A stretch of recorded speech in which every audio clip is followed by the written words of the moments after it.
you could grab your seats, or you can stand if you prefer to stand. My microphones for my entrepreneurs. I think we have a speaker that just blew out. So, hopefully you can hear me, and hopefully you can hear our founders. You might need to keep it very quiet during the presentations. Hello everyone, welcome to Hub101 and welcome to Demo Day.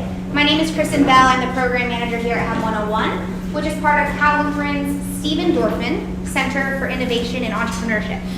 Hub101 is a unique space because we serve not only our students, but also the broader community. We offer co-working, programs, events, and mentorship.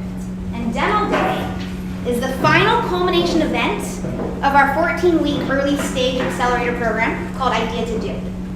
The main goal of IdeaToDo is to help these entrepreneurs validate and achieve product market fit. So we focus heavily on business model development and customer development. And I've had the pleasure of working with these 10 founders over the last few months. What you're about to see today represents their resilience and their determination and their hard work. They have all experienced the highs and lows of entrepreneurship. And many of them, which you'll hear tonight, have had some either significant pivots or some small iterations to their business models. So I'm very excited for you to meet them all. I would also like to say thank you for coming. We have our mentors, investors, people who just like startups, and people who are just in our community and want to come hang out and support us, and we couldn't do this without you. So thank you so much for being here and for supporting our entrepreneurs. We have a live stream going, which Elaine, I think, is going smoothly.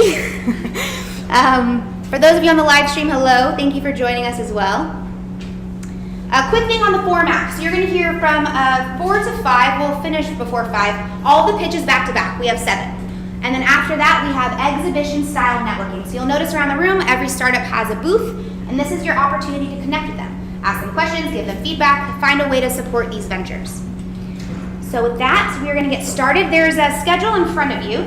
There's a slight change. Presenters 1 and 2 were swapping because Abel could not be here in person, so I'm going to pull his video up as a recording, and then we will jump to Susie afterward.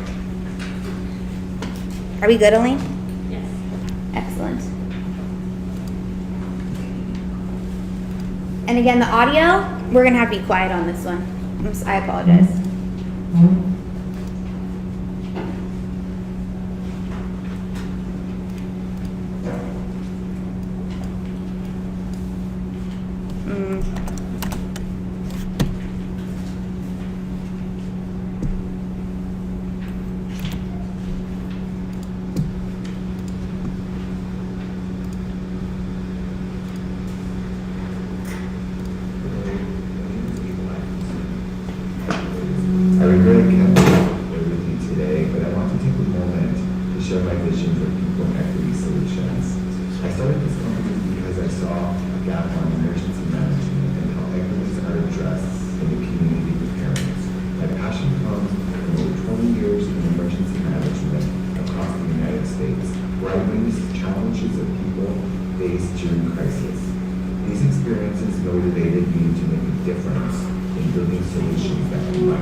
Volume. Abel Atkinson, his booth is right here. People Equity Solutions, he is offering, if you didn't catch that, he's focusing on emergency plans, so continuing of operations plans and hazardous mitigation plans, and he wants to bring equity to the forefront. So looking out for employees of more vulnerable populations. And I'm sorry if you didn't hear that. I can share it with you afterward. We can give Abel a round of applause because he's going to be watching this.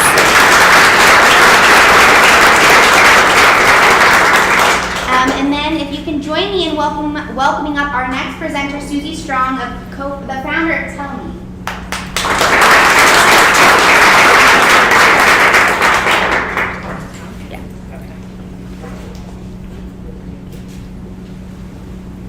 Hello.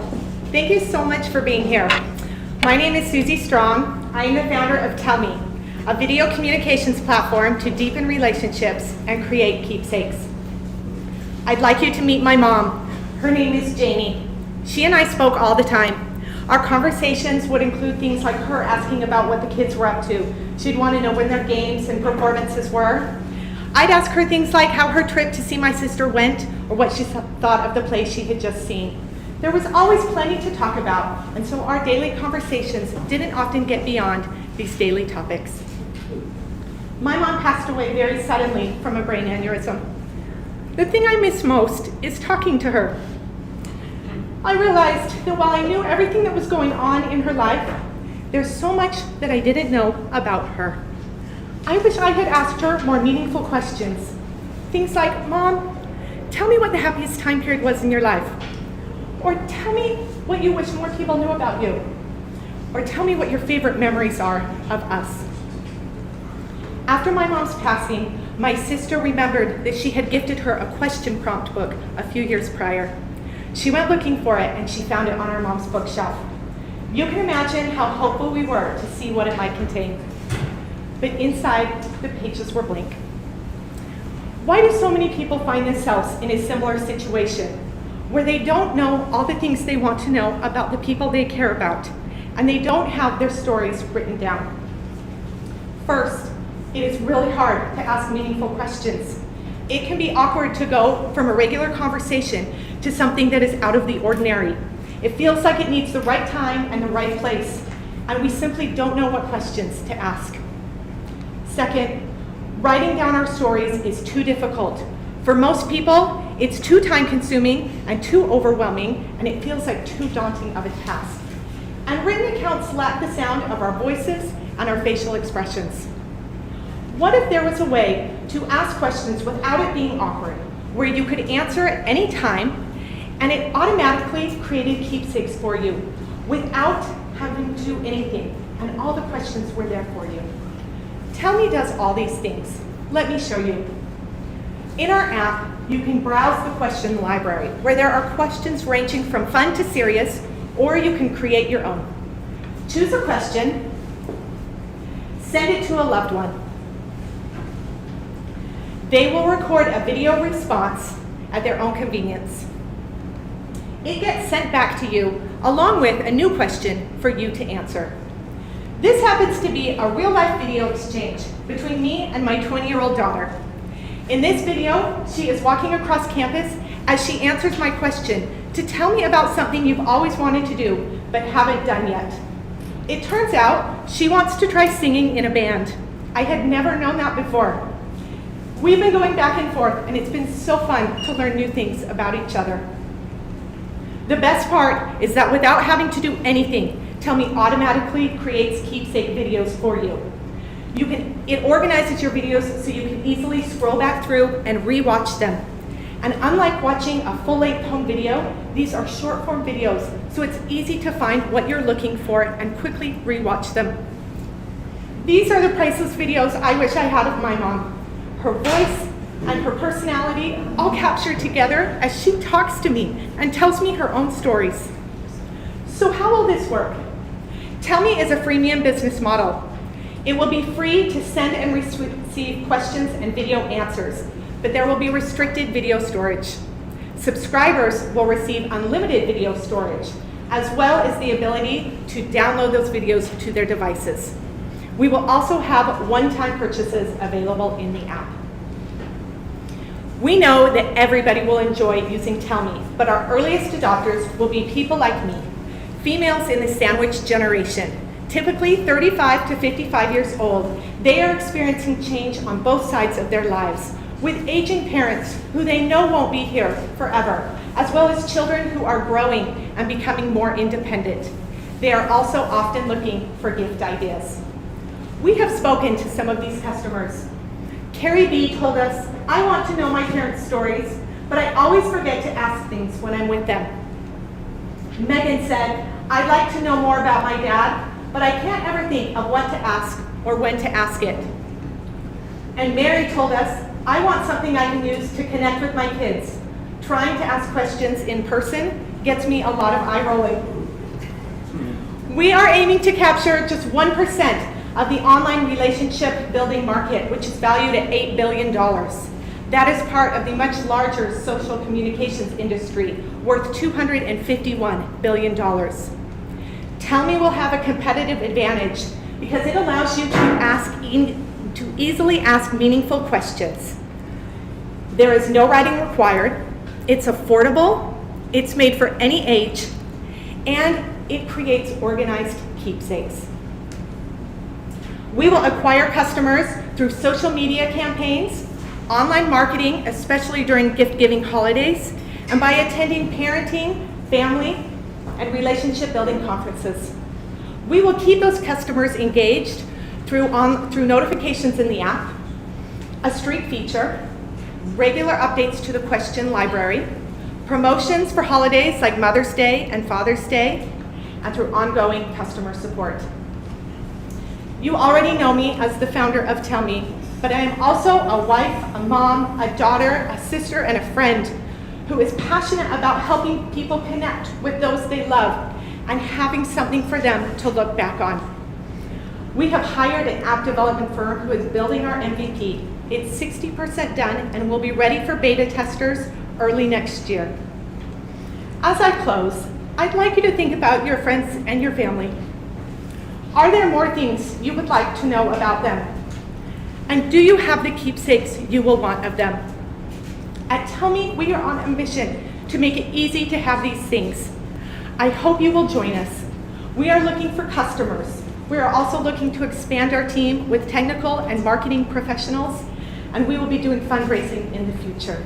I hope you will scan our QR code to join our interest list, and please stop by my booth at the back so I can tell you more about CAMMI. Thank you so much.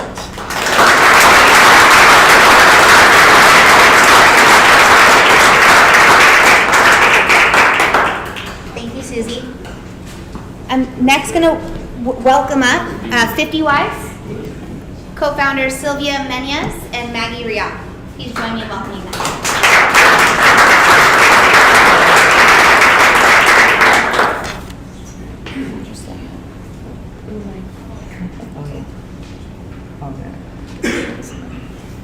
Hi, thank you for coming. We're 50 Wise, and we're trying to unlock the value of experienced workers to fuel organizations' talent pipeline. I'm Sylvia Menyes. I'm the founder of 50 Wise. So when I left the airline industry, I couldn't find any company that would hire me.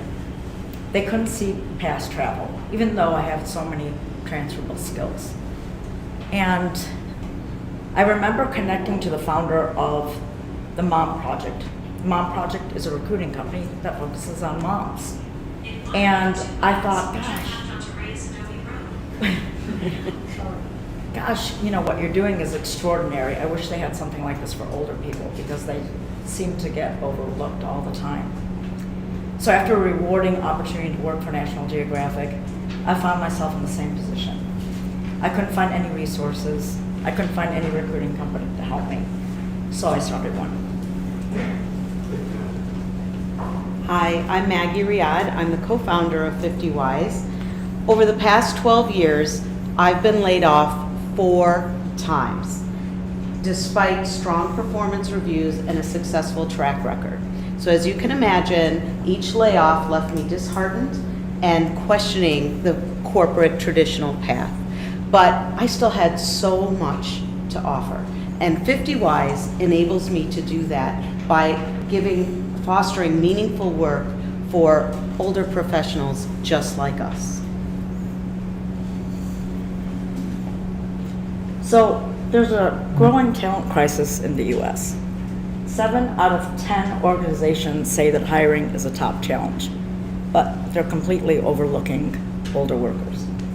So we're trying to bridge this gap, and there are 250 applicants per job. So it's kind of overwhelming for people. And so most of the time they can't even find, the right person.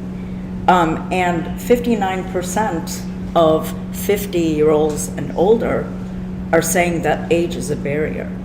And so maybe you've been through this yourself, or maybe you have a spouse who's been through this, or a partner, or a parent. So it's not if, it's more when you're going to become an older candidate.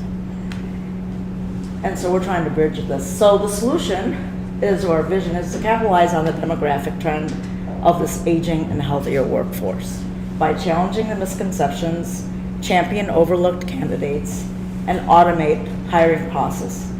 So we need to shift the mindsets and build new pathways to source talent. It's more really educating employers on the value of older workers.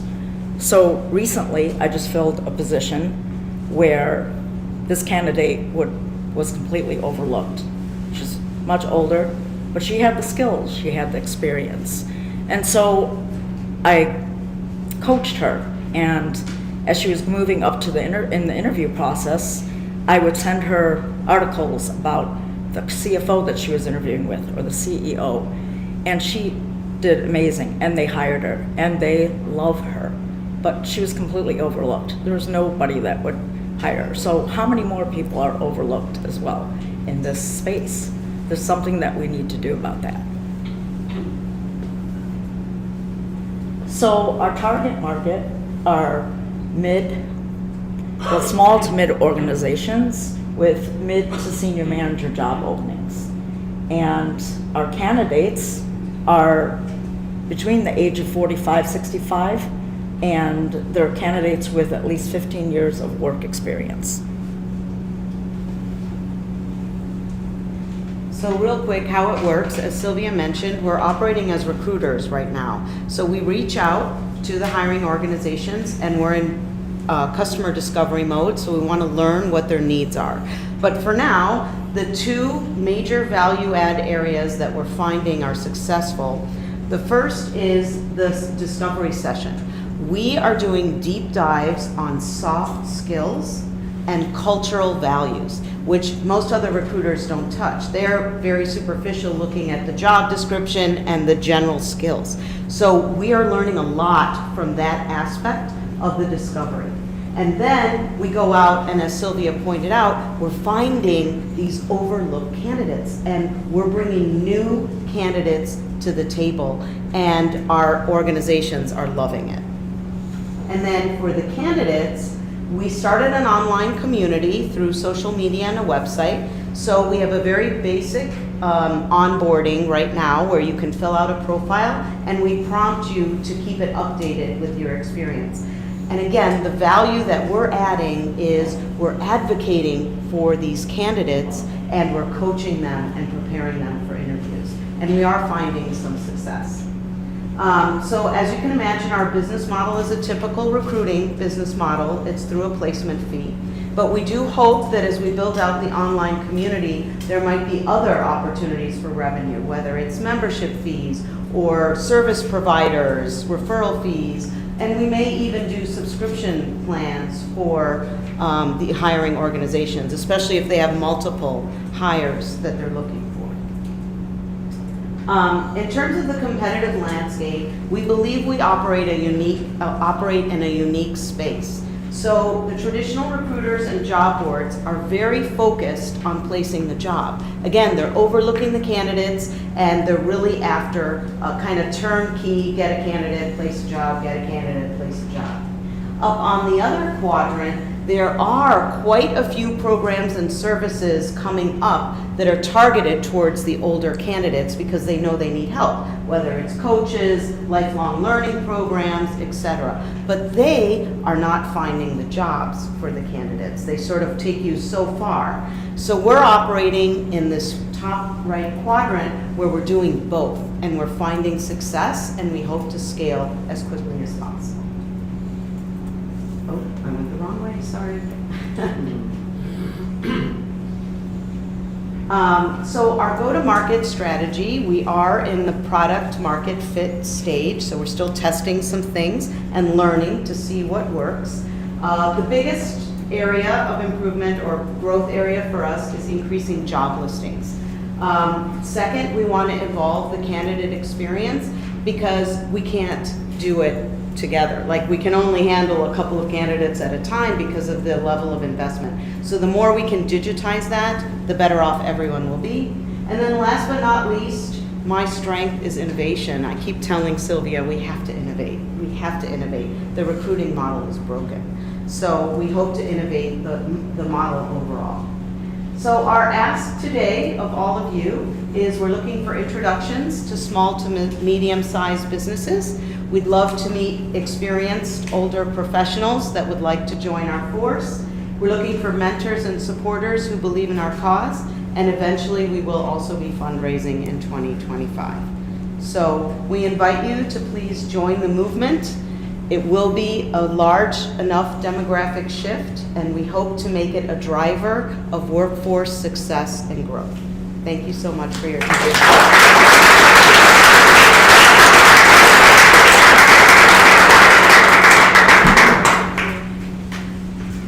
Thank you so much. Next, we're going to welcome up Antonio Castillo, the founder of Trifecta ESS. Please join me in welcoming him to the stage.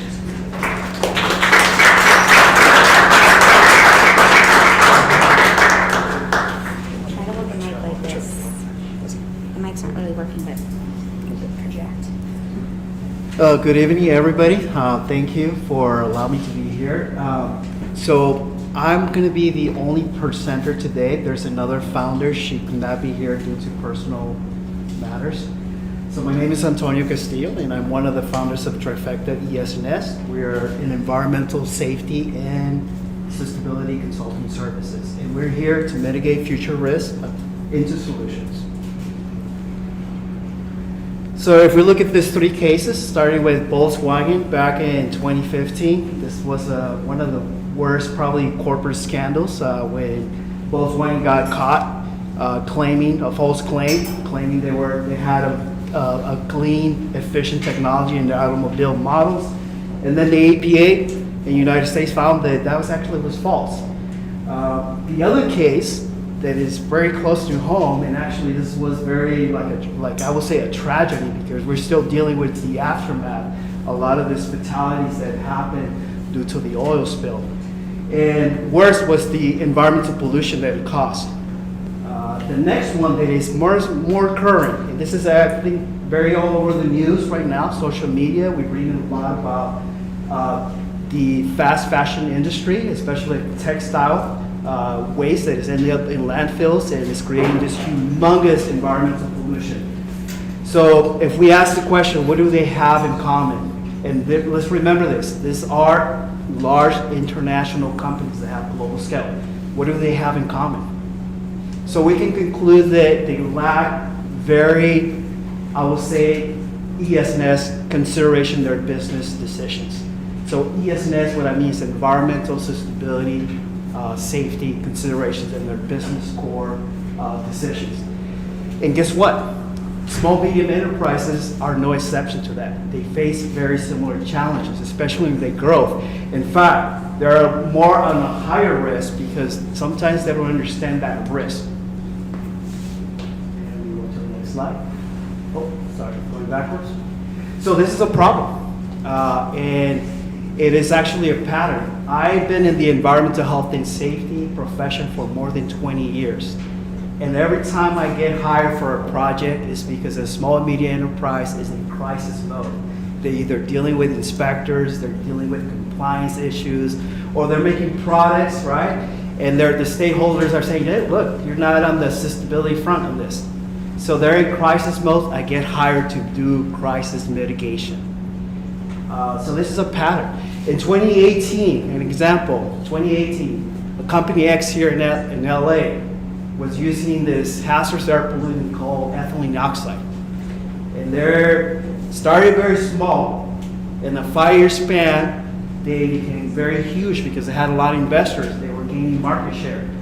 And all of a sudden, one day, the inspector showed up at the door and said, look, you operating this business with humongous, large volumes of ethylene oxide, which is heavily regulated. We're going to close you down. So actually, I was hired for that, for a long project. And this is a problem. Now the question is, what if we prevent that?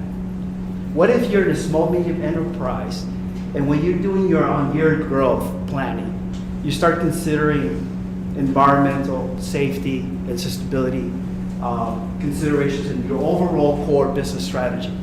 So the scenario will be very different. And it's actually, if we start thinking about like right now, risk. When we discover risk, sometimes it's very costly, right? We're dealing with lawyers, we're dealing with insurances, and the negative impact that it has in your brand. So you lose market share, you lose your competitiveness. So we believe that trifecta, ES&S, is the solution. This is an opportunity. And what we want to do is we want to work with you very specifically on your growth strategy. But we want to come in with this ES&S considerations every time you're planning your growth strategy. Next slide. Oh, I'm going back, sorry. Down. So why us? So the other person could not be here, so that's Mara Tinoco. We have more than 20 years of ES&S experience. We've seen it all. Working from small, medium enterprises all the way to, you name it, Fortune 500 companies, and we have seen it all. So we believe that we can bring that experience, but also, we're also MBAs. So we understand how to speak that language. When you're saying, okay, I want to work on my working capital or revenue, we can actually tie the ES&S considerations in that business strategy. So how do we do this? So we have a package, and this package consists of an annual package where we go and sit down with you. Every year you have your senior management reviews, your executive team's reviews. We'll go in there, sit down with you and say, okay, what's your 5-year plan?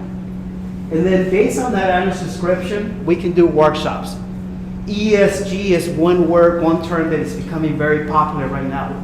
So we actually come in and say, okay, well, let's get your executive team, your senior management into what ESG considerations are. What are the frameworks? What are the standards? And then our consulting services, we understand the industries are different. You might be a medical tech, you might be a pharmaceutical company, you might be a chemical plant. So we're going to specialize those consulting services specifically for your business type. So how does this work? So we go step by step. We're going to have to be very diligent. So we come in, we assess the current state, we do a gap analysis, and then based on that gap analysis, we create an action plan. We're not very different than any business plan. We create a plan that is proactive. Okay, you have a risk. You're growing year-on-year growth. You're using this chemical. What is that going to be impact? Are you going to require permits? We work with a proactive action plan. And then we're going through the implementation phase. This is where we come in year-on-year, work with you very specifically.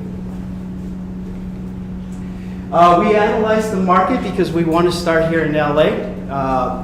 And we believe that SMEs around here in LA, where we did a very quick analysis, there's about more than 1,000 SMEs in the LA area from different industries. And we want to target SMEs that have the potential to grow. So they would have to be healthy. So we actually came out with a revenue of 100 million to 500 million. Our target is to go and knock doors or create the networks today. About 47% of those SMEs, and hopefully we can get a 10% retention. Next slide.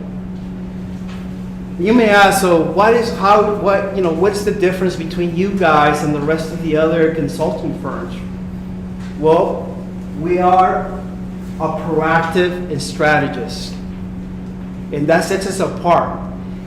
When you look at the other consulting firms, right, when you hire them, they're reacting, they're solving your problems. right? And those are the big firms. We want to be the proactive. We want to work with you on a year growth.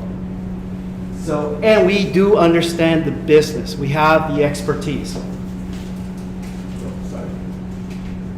Okay, so the ask. So we want to start with something very straightforward. We don't have clients yet. So we want you guys to become the first client. Or if you know somebody, let us know. And we're going to hold our first workshop, 101 on ESG, because I think that's the word, that's the term that a lot of companies, especially small, medium enterprises, are becoming big. You should understand what ESG, what is that impact in your business. So we're going to be holding that workshop January 24th. And here is the scan. So don't scan yet because we're trying to do an RSVP link. So what I will recommend is there's a sign-in sheet on my table. Go ahead and sign in. We'll send the email invite if you're interested. And lastly, if you have any business growth, if you're a small, medium enterprise and you are planning to grow and you have that potential, let's chat. Let's just have a conversation. Here's my LinkedIn profile. Just go and find me, or we can talk right now on the table. And I want to thank you guys for your time.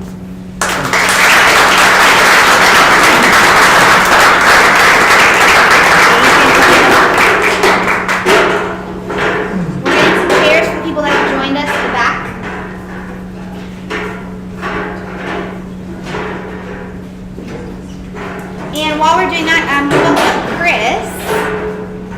I'll give you a proper introduction in a minute.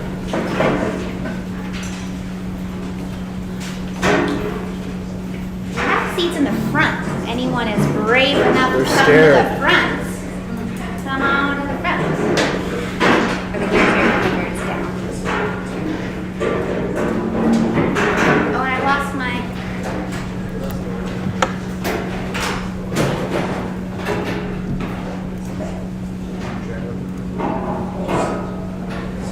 How are we doing? 5, 4, 3, 2. Okay. Next is Chris Turnbull. He is the founder of CAMMI. He's going to be telling you a different kind of story. And again, our microphones are not working. So if we could keep the noise to a minimum, that'd be great. Thank you so much. Hey everybody, I'm Chris Turnbull and I'm here to talk to you about CAMMI, a new type of social impact advertising. My time with you today is going to be a little bit different than everybody else, and you'll soon find out why. So I started CAMMI last year for two main reasons. The first has to do with advertising and marketing, and the second has to do with everything getting more expensive. So first, advertising is failing consumers and businesses. We're seeing record low advertising recall when consumers are asked to recall the ads they've seen in the previous 24 hours. Studies showing that people only recall 10% of those advertisements. Also, consumers aren't being reached in the ways they prefer to be reached. Many brands don't understand that consumers have a preference for channels that cause the least interruption to their lives. Second, although we're finally seeing inflation cool off, it didn't stop the rising prices over the past few years from outpacing the rise of wages. So we saw two problems that at first might not seem connected, but we envisioned a unique solution. So our solution was a new advertising medium. We wanted to create an advertising medium that improved brand awareness and brand perception while reaching consumers in memorable ways. We sought to create a new advertising space on the physical packaging of products and then use those advertising dollars to cover the cost of the product, enabling us at CAMMI to give out the product for free. We decided to start with period products because there's a larger social movement that's been happening over the past few years that has been moving toward these products being provided for free in general.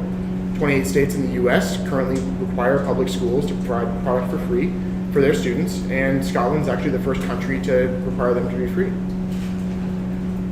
So how does it work? Well, we partner with brands who place their ads on the packaging, and then we manufacture, distribute, and track the engagement of the campaign. We create value for the brands by placing their ads alongside QR codes on the packaging of the products, and create value for consumers by helping increase access to an essential product. This only works if brands are willing to pay for the advertising space, which is where a lot of my learnings began. So a big part of IdeaToDo is customer discovery. It's something that I did a little bit before jumping into the program, but when in the program, did it with much more depth and focus, with much more tailored questions and many more conversations than I had previously had. I spoke to people in each of the fields you can see here: public relations, environmental social governance, diversity, equity, and inclusion, corporate social responsibility, partner marketing, localization marketing, paid media, marketing generalist, brand marketing, and more. And with each conversation, I sought to identify where CAMMI would fit within the market, and I found my market shrinking. I learned about the slim budgets of PR, which might only have a few $1,000s per year to allocate. I learned about the very specific audience alignment with brand marketing, where they sought to reach a very specific audience, meaning that we would need to find companies that were much more aligned with period care, and we wouldn't be able to just work with broader general companies trying to reach a big audience. And through these conversations, I also learned about the importance of ROI to any of these different departments. Return on investment continued to resurface as the most important metric to track, and there seemed to be little appetite for campaigns whose main focus was to improve brand sentiment and brand perception. So we tried to look at ways to decrease costs, but we were limited by the manufacturers and the minimum order quantities posed on us by the manufacturers. I saw this big market initially, and I thought it was $1 billion market opportunity, and it was shrinking a lot faster than anticipated. So I began to look at different business models as alternatives to the one that I came to the table with. As the customer discovery conversations were ongoing, we met with mentors, and these mentors encouraged me to look at different business models for CAMMI and ways that we could reposition and bring a similar product to market. We looked at nonprofits, being an importer, being a local advertising agency, being a university distributor, and being a marketplace. What I ended up discovering along the way while considering these different business models is, although some of them definitely made sense, they weren't really aligned with my personal goals and ethos any longer. I'm passionate about sustainability, social justice, environmental responsibility, innovation, and building a business with a big impact. And the reality is, CAMMI no longer aligns. So what's next? Well, if you haven't picked up on it yet, CAMMI and I, although we're friends, we're parting ways. I'm going to keep building things and probably breaking them too. I'm already working on my next idea with a friend, an enterprise AI software startup, and I fully believe in being a student for life. I'm going to continue to learn and grow, and I'm going to take all my learnings from IdeaToDo and bring them forward to make me better on the next one. I'm also extremely grateful for this program and everything I've learned, for the guidance and leadership of the incredible Kristen Bell, and the partnership with my fellow entrepreneurs. Yeah, I can do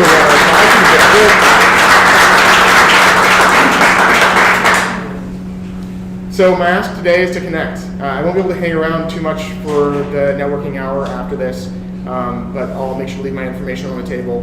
And so if you want to connect and talk, if you're a founder, an entrepreneur, or you're an investor, I've started and failed 2 businesses. Not many people can say that, so I've worked a long way.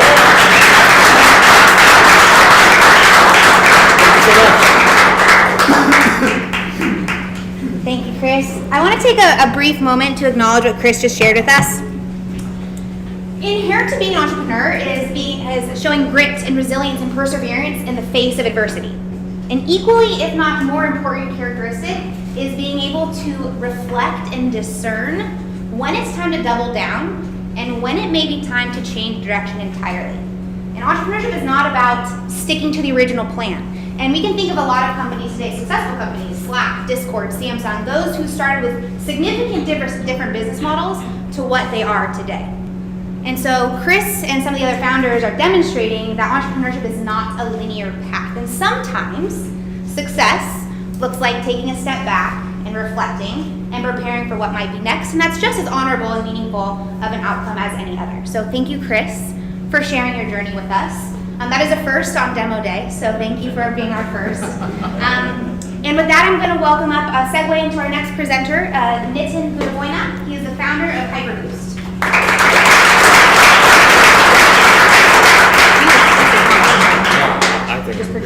Okay. Hello everyone, my name is Nitin, and let me tell you about HyperBoost. We help small service-based businesses with digital marketing. 45% of small businesses fail within the first 5 years, and 82% of these failures are due to cash flow problems. And the root cause? Not enough clients. While most consumers have quickly adapted to online searches and digital interactions, many small businesses are still holding on to traditional analog practices. Small businesses face 4 major challenges: online visibility, limited marketing budgets, lack of time for learning and implementation, overwhelming marketing complexity. These challenges create a vicious cycle. No clients means no revenue means no marketing budget to get more clients. Just imagine if your customers could find your business at the top of their search results and book their appointment with you at any time, even when you're too busy to answer their calls, or even after you close shop. We understand that achieving this might feel overwhelming, especially with the digital landscape being both complex and rapidly changing. That's where HyperBoost comes in. With HyperBoost, you're not just getting a service, you're getting a dedicated partner for your digital growth. First, we build a professional, high-converting website that's optimized for SEO. As a bonus, we perfect your Google business profile, as these blend really well together. Next, we integrate a calendar booking system with text and email automations. This gives your business a 24/7 online storefront and streamlines client acquisition. Then, we run targeted Facebook and Instagram ad campaigns, ensuring your services are seen by the right customers at the right time. Each service builds upon the last, maximizing your online impact. You can start with one service or bundle them all. We tailor our approach to fit your budget and needs. This is how one of our clients' websites looked like. It wasn't optimized for SEO, mobile, or even conversions. And this is what we did for them. It's not only hyper-optimized for on-site SEO, off-site SEO, mobile, and conversions, but we also integrated a chat widget and a lead form to capture every visitor and turn them into a customer. This is what some of our clients have to say about us. HyperBoost's genuine passion for helping small businesses is unmatched. They transformed my online presence in just 1 month. HyperBoost has been an invaluable partner for Lettuce Social. They're honest and focus on what works, ensuring every dollar spent delivers maximum impact. We operate on a simple subscription model with the exception of a one-time setup fee for the first month. And you can cancel anytime you want. We're not fans of being stuck in contracts either. We're confident that once you see the results, you'll want to stick around. Our services are great for small businesses across various industries, but this is who we are looking for. Small service-based businesses with 1 to 5 employees located in Conejo Valley, and most important of all, have a strong desire for growth. Why us? With an MBA from CLU, I have years of experience and education in marketing. My goal is to deliver 10 times the value of your investment. We focus on performance, acquiring new clients, and boosting your revenue. And we take pride in building strong relationships with our clients, focusing on long-term success rather than a quick fix. And we don't just do the work. We educate our clients on digital marketing, so we empower them to make informed decisions about their business's future. We also offer this free marketing scorecard where we analyze your Google business profile, your online presence, your website, and give you the results to use as you see fit. It's completely free, absolutely no strings attached. All I'm asking for today is that you scan this QR code and share this with every small business owner you know to help them boost their online presence. Please come find me at our desk. I would love to connect with every single one of you. Thank you so much.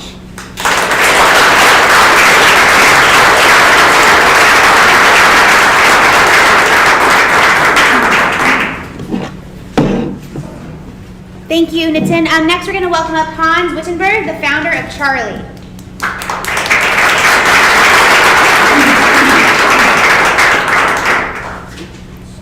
Watch the cords. Yeah, squeeze in this way.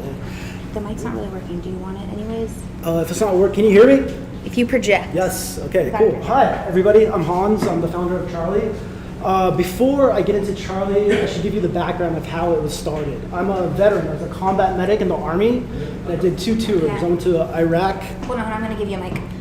Am I not loud enough? Not as much. Combat veteran. Yes, hi, is that better? So, yeah, I'm a combat veteran. I did 2 tours, went to Iraq, went to Afghanistan, and when I came back, I had a hard time reintegrating into society and my communities. So I decided to go on a lifelong journey of personal growth. I went and did everything, therapy, groups, just whatever I could. And I found myself in 2017 joining a program at the VA in West Los Angeles in Brentwood. It was based on combat trauma and PTSD. And if you've ever been to the VA or near the VA in Brentwood, there's the VA campus and then there's the west side of LA and Brentwood. 2 different environments completely. And I saw this big gap of when I crossed the VA campus into my community, I felt like I was out of place. I didn't belong at all. So after a while, I started doing yoga at a studio in town in Brentwood. And I realized that through connecting through yoga and this kind of personal healing community, I started to feel normal again. I started to connect with what I considered a foreign world, with the people of the west side of LA where I was living at the time. And I thought there was something to this. So I started bringing my veteran friends into the yoga studio, and we had a profound experience where, these tough combat veterans were crying and they're growing and healing and connecting with people that they wouldn't have talked to otherwise, right? I thought there was something to this, so I wanted to continue that journey and that connection. So what did I do? I started a clothing company called Charlie. Charlie comes from, the name comes from my unit. I was in Charlie Troop in the Army, but I also thought it was a cool name. It's kind of, it could be masculine or feminine, so that's where the name came from. And what do we do? So we're an athletic apparel company. The inspiration was yoga clothes, but also the kind of west side of LA beach culture, lifestyle clothing. But we're also a personal growth company. What we're trying to do is create a community. I thought I could do that through clothing because I have a passion for clothing and design. I have an art background. So to carry this message, I thought I had to pick something. Why not do something fun? So that's what I did. And it's not just about clothing, it's about the community, like I said. So it's a purpose-driven company. Think like Patagonia or Tom's Shoes. Well, yes, they sell a product, but really the company is about making changes in the market, in the space.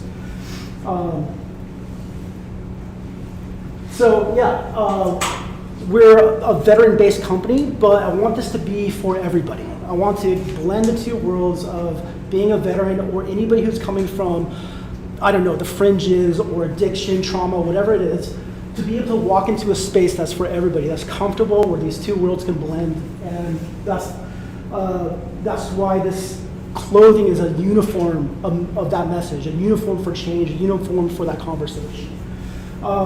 And the apparel, right, we're taking used military textiles, used nylon from the military, breaking them down, recreating the thread, the nylon thread, and weaving them into new clothing that's really well constructed and fashion forward.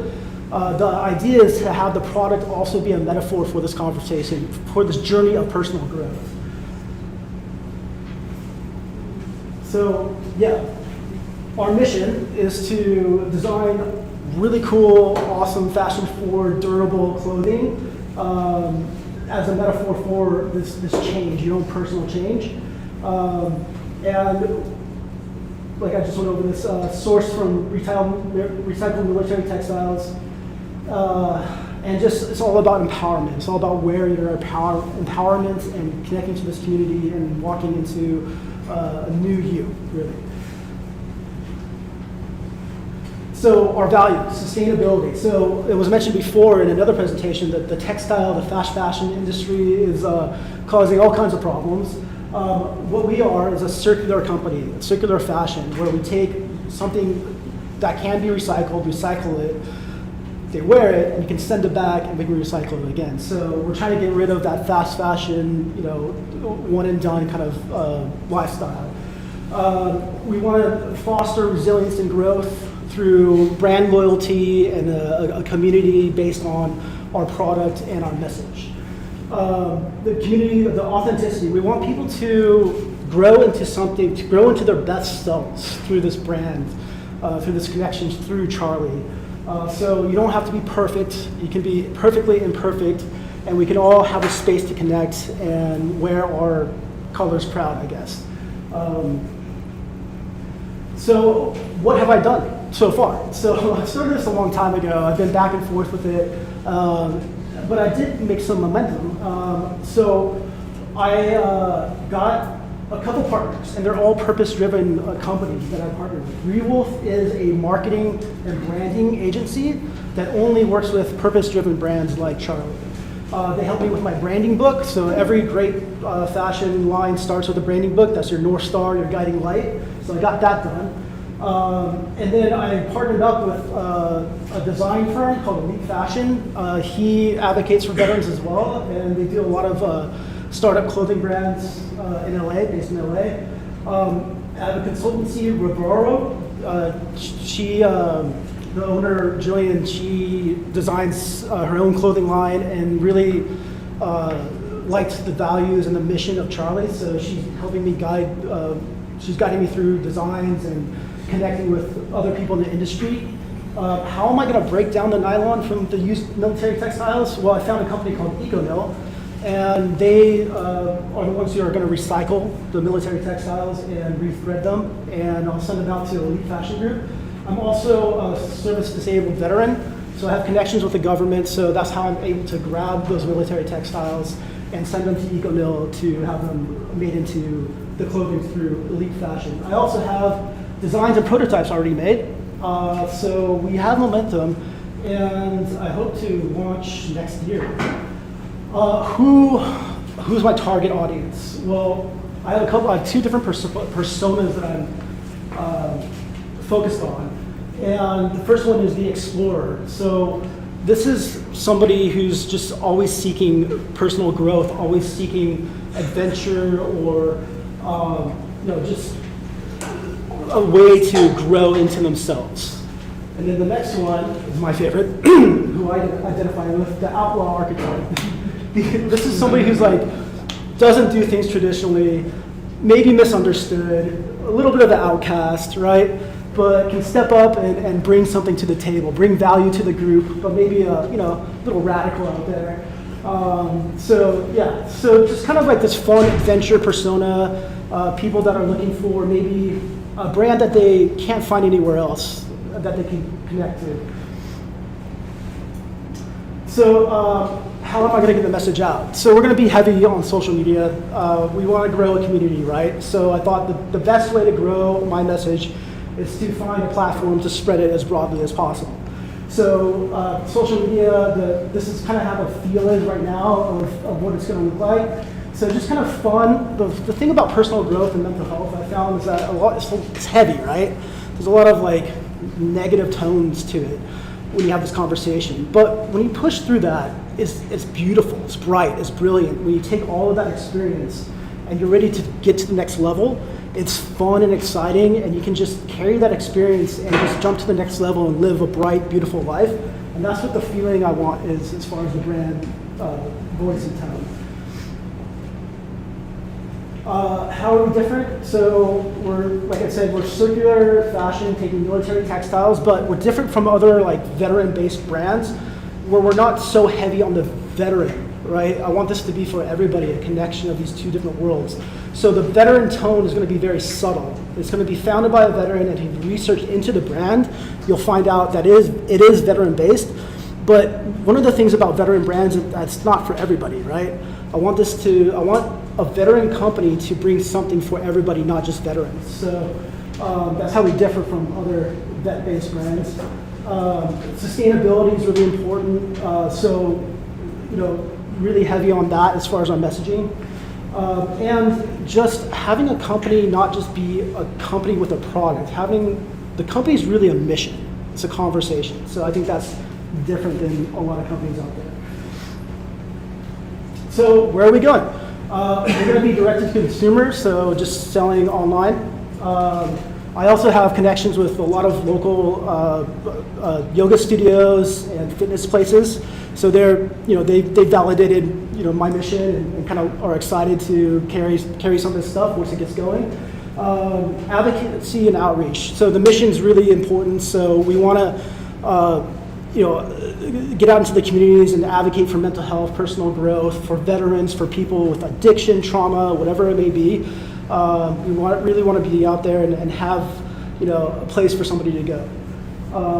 And I hope to launch the first run. It will be 6 pieces in summer of 2025. I'm self-funded, so I'm doing this all on my own. It takes time to get all that stuff going, like that capital.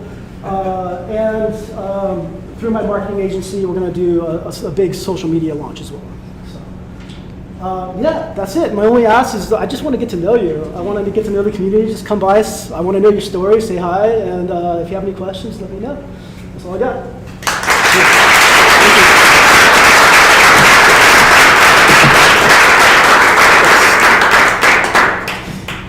Thank you, Hans. And our final presenter, I'm going to welcome up Don Passat, the founder of Caragram.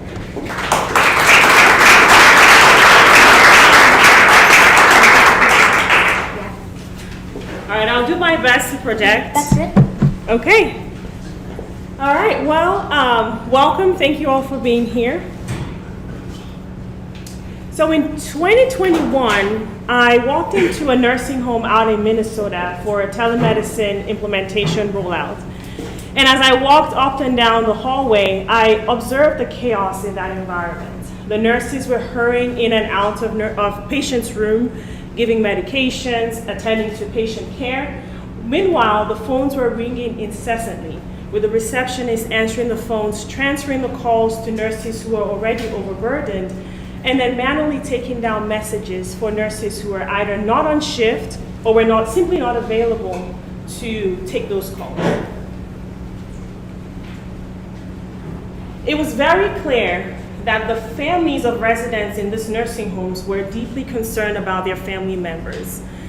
They had pressing questions. Has my mom had any falls? Has my dad taken his medication? How is my brother doing? But the staff simply did not have the bandwidth to respond efficiently. This was not just a situation of inefficiency, it was a clear communications gap. With a staggering 40-to-1 patient-to-nurse ratio in the nursing homes, high turnover, especially after the pandemic, and frequent turnover from agency nurses to fill the gap, there just wasn't a continuity of care and the bandwidth to respond to those questions. And with the manual also transferring of communication from one shift to the other, there was clearly a need. So the patients' families needed timely updates about their loved ones, and the nurses frankly needed relief.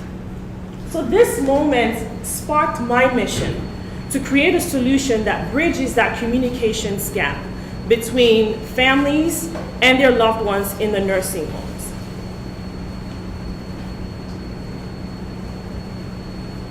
So hello, I'm Dawn Fossa, former CTO of Curve Health, and with over 18 years of experience in healthcare and in technology. I have developed a patented healthcare system at my time at Cerner, and I've also launched several innovative products in the healthcare technology space. I know technology and I know healthcare. I have a bachelor's and a master's degree in computer science. I'd like to introduce to you Caragram. So Caragram is that bridge. It's the communication bridge that skilled nursing facilities and assisted living facilities with memory care are looking for. Caragram delivers timely information to families of residents in nursing homes, and it does that with no additional work from the nurses. Caragram integrates with the facility's electronic health records, which the nurses already use. It fetches information that are timely, accurate, and sends this information to the families via a mobile app.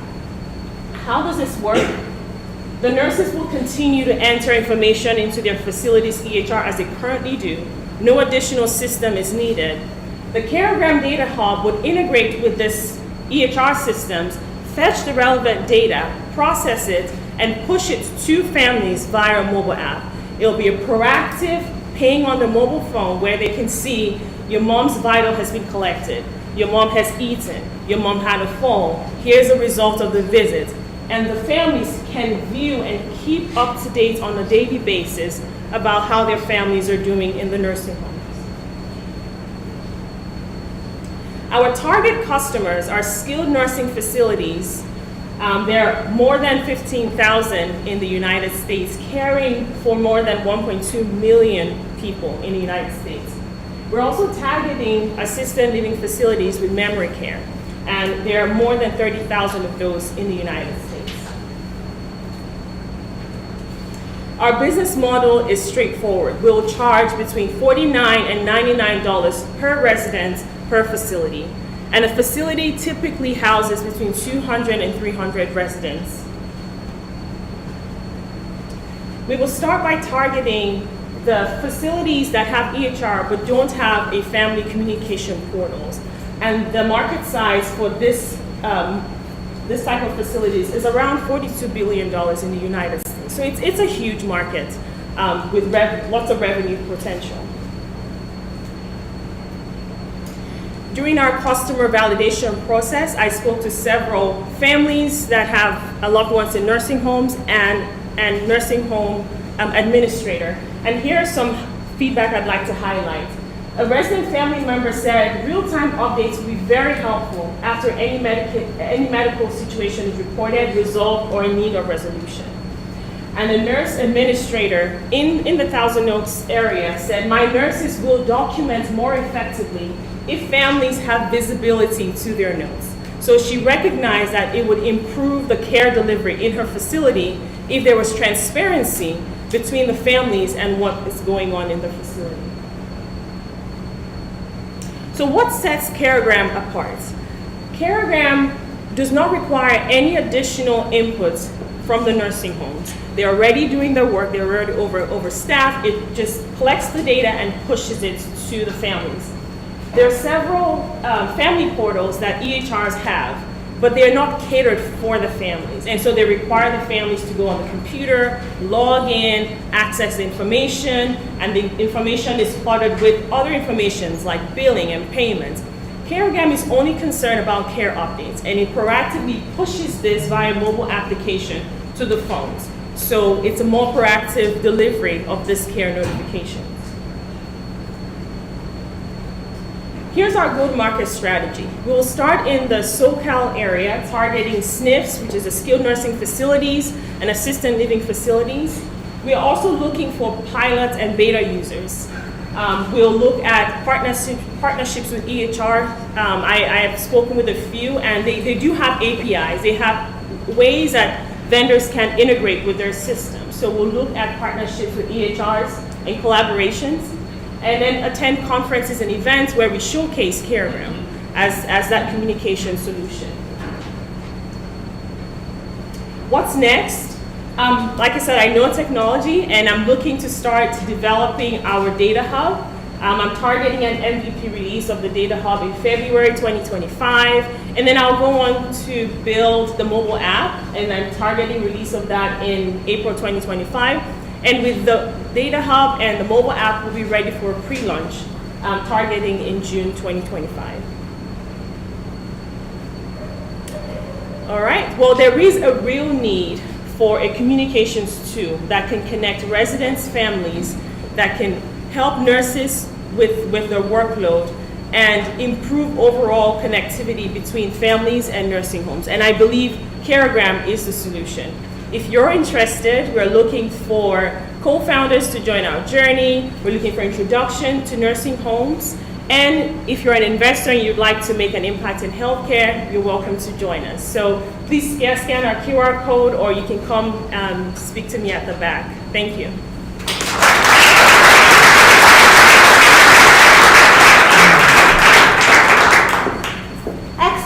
I please have you all join me in giving a big round of applause to all of our founders?